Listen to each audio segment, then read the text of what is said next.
सबको प्रेम भरा राधे राधे। श्री गीता जी की महिमा। तो वास्तव में तो श्रीमद् भगवत गीता का महत्व वाणी द्वारा वर्णन करने की किसी में भी सामर्थ्य नहीं है, क्योंकि यह एक ऐसा परम रहस्यमय ग्रंथ है। इसमें संपूर्ण वेदों का सार संग्रह किया गया है। अगर मनुष्य थोड़ा सा भी अभ्यास करे उसे सहज ही समझ सकता है, परंतु इसका आशय इतना गंभीर है कि आजीवन निरंतर अभ्यास करने पर भी उसका अंत नहीं होता। प्रतिदिन नए नए भाव उत्पन्न होते हैं। इससे यह सदैव नया सीखने को मिलता है। जब भी इसे पढ़ें, अपने मन को एकाग्रचित करके बड़े भक्ति भाव से पढ़ना चाहिए, विचार करना चाहिए, मनन करना चाहिए, क्योंकि इसके पद पद में परम रहस्य भरा हुआ है। अलग अलग प्रतीत होता है भगवान के गुण, प्रभाव और धर्म का वर्णन। जिस प्रकार इस भगवत गीता भगवत शास्त्र में किया गया है, वैसा अन्य ग्रंथों में मिलना बहुत कठिन है, क्योंकि ग्रंथों में कुछ न कुछ संसारिक विषय मिलता रहता है। भगवान ने श्रीमद् भगवत गीता रूप एक ऐसा अनुपय शास्त्र कहा है जिसमें एक भी शब्द सदुपदेश से खाली नहीं है। श्री वेद व्यास जी ने महाभारत में गीता जी का वर्णन करने के उपरांत कहा है कि गीता सुगीता, अर्थात गीता श्री गीता जी को भली प्रकार पढ़कर अर्थ और भाव सहित अपने अंतःकरण में धारण कर लेना ही मुख्य कर्तव्य है, जो कि स्वयं भगवान श्री विष्णु के मुखारविंद से निकली हुई है। इस गीता शास्त्र में मनुष्य मात्र का अधिकार है, चाहे वह किसी भी वर्ण का हो, आश्रम में स्थित हो, परंतु भगवान में श्रद्धा और भक्ति रखने वाला अवश्य होना चाहिए, क्योंकि भगवान ने अपने भक्तों में ही इसका प्रचार करने के लिए आज्ञा दी है।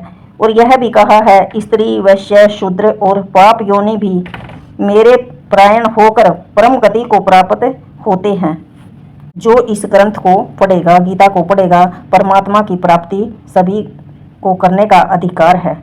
परंतु धर्म को न समझने के कारण बहुत से मनुष्य, जिन्होंने श्री गीता जी का केवल नाम मात्र ही सुना है, कह दिया करते हैं कि गीता तो केवल सन्यासियों के लिए ही है। वे अपने बालकों को भी इससे दूर रखते हैं, श्री गीता जी का अभ्यास नहीं कराते। गीता ज्ञान से कोई भी लड़का घर छोड़कर सन्यासी न बन जाए। ये सोचते हैं लोग कि अगर मैंने बच्चों को गीता ज्ञान दिया तो ये कभी सन्यासी न बन जाए, इसलिए बच्चों को वंचित रखा जाता है। किंतु ऐसे मनुष्यों को ये विचार करना चाहिए कि मोह के कारण धर्म से विमुख होकर भिक्षा के अन्न से निर्वाह करने के लिए तैयार हुए अर्जुन ने जिस परम रहस्यमय गीता के उपदेश से आजीवन ग्रस्त में रहकर अपने कर्तव्य का पालन किया, उस गीता शास्त्र का उल्टा परिणाम किस प्रकार हो सकता है।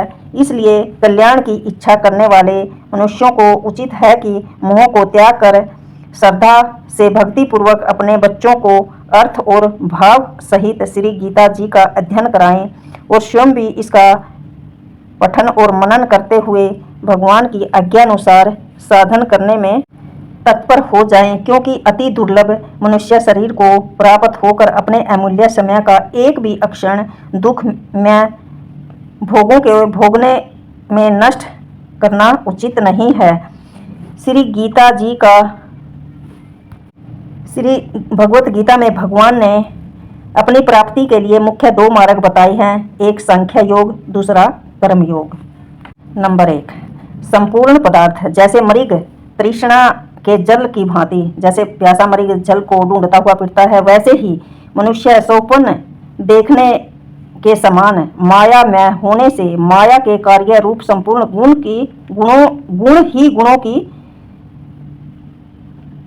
कांति माया जाल में फंसकर मनुष्य गुणों को वरतते हैं। ऐसा समझकर मन, इंद्रियां और शरीर द्वारा होने वाले सारे कर्मों के में कर्ता को अपना अभिमान दूर करके सर्वव्यापी सच्चिदानंद परमात्मा के स्वरूप एक भाव से नित्य स्थित रहते हुए एक सच्चिदानंद वासुदेव के सिवाय अन्य किसी भी होने का भाव नहीं रखना चाहिए।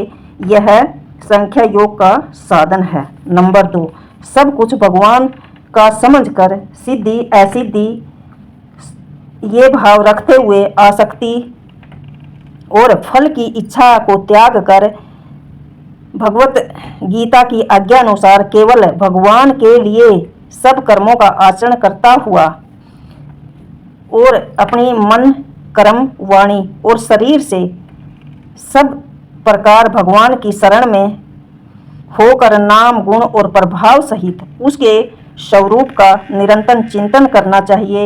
यह कर्मयोग साधन है। उक्त दोनों साधनों का परिणाम एक होने के कारण वे वास्तव में अभिन्न माने गए हैं, अलग अलग माने गए हैं। इसलिए एक पुरुष दोनों मार्गों द्वारा एक समय में नहीं चल सकता।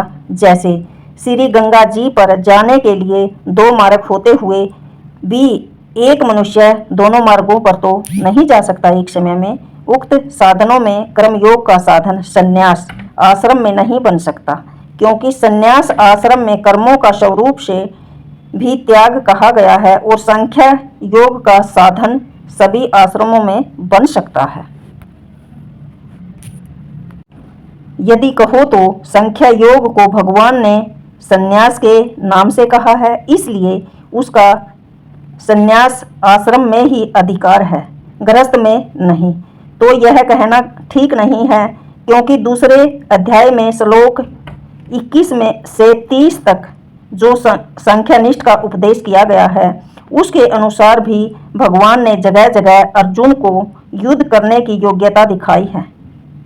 यदि गृहस्थ में संख्या योग का अधिकार ही नहीं होता तो भगवान का इस प्रकार कहना कैसे बन सकता था, कैसे कह सकते थे भगवान। हाँ, इतनी विशेषता अवश्य है कि संख्या मार्ग का अधिकारी देह अभिमान से रहित होना चाहिए, क्योंकि जब तक शरीर में अहंकार रहता है तब तक संख्या योग का साधन भली प्रकार समझ में नहीं आता।